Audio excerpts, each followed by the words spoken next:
Jabs, one of Disney's most popular films, has roared back into cinemas. The Lion King is the latest animated classic to be remade, featuring breathtakingly realistic visual effects and the voices of Donald Glover and Beyonce. Weekend Sunrise movie man Jason Jabba Davis joins a the special effects are incredible, Jabs. I almost don't want to ask because some critics just say a lot of that takes away the emotion from the characters and it's not as good as the original. Yeah.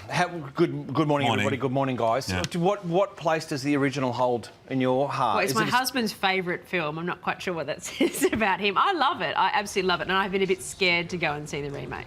Baz, you familiar with the original? Yeah, I'm familiar with it. It's not in my top 10, but I enjoyed it. Okay. I mean, it is one of the most cherished Disney titles of all time, The Lion King. The 1994 version is the most successful hand-drawn animated film of all time. Happened right bang smack in the middle of the Disney Renaissance. So they are treading on really dangerous ground here. Yeah. It's like remaking the Mona Lisa for a lot of fans. And as you may have heard, the visuals are absolutely spectacular. Basically, there's two films in one. There's David Attenborough's Animals of the African Savannah, playing Hamlet as digitally created lions retell the classic story of the royal murder by the king's brother and the ultimate triumph of the prodigal son that we know from the original Lion King.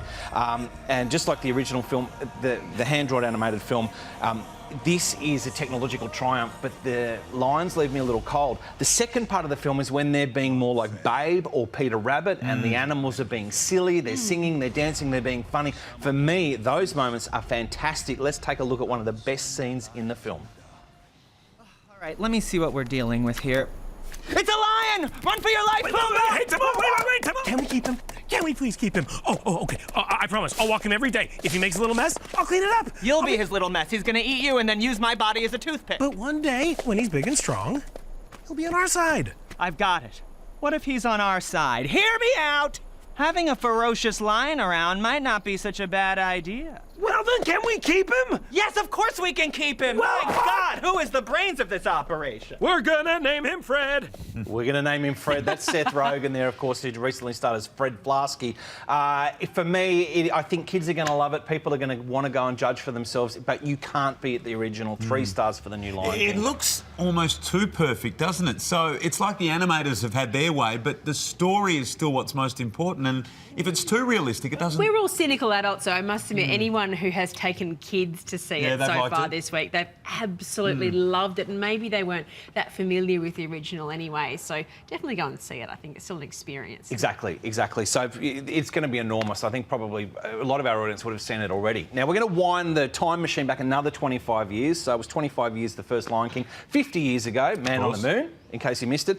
This is an incredible documentary called Apollo 11, where the filmmakers have gone through 11,000 hours of footage, including a whole stack of previously never before seen NASA clips to give us the story of the moon landing. Let's take a look at Apollo 11.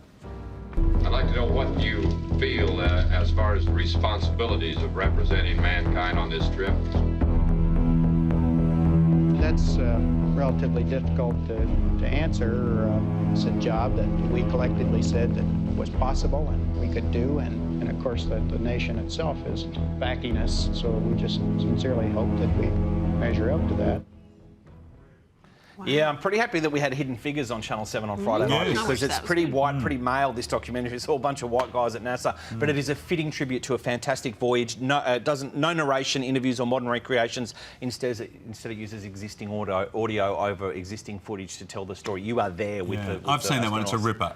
Really good. Amazing to see it remastered in colour like that too. That's extraordinary. It looks amazing. It makes me... Surely they couldn't have done it. Like, you just look at those spaceships. No, you come on the wrong day. Jabs, if you're a moon Amazing to see you remastered and in colour. Thanks very much. Almost in colour. Thanks to our Good on makeup you, department. Jab. Almost Thank you. remastered. Thanks, guys.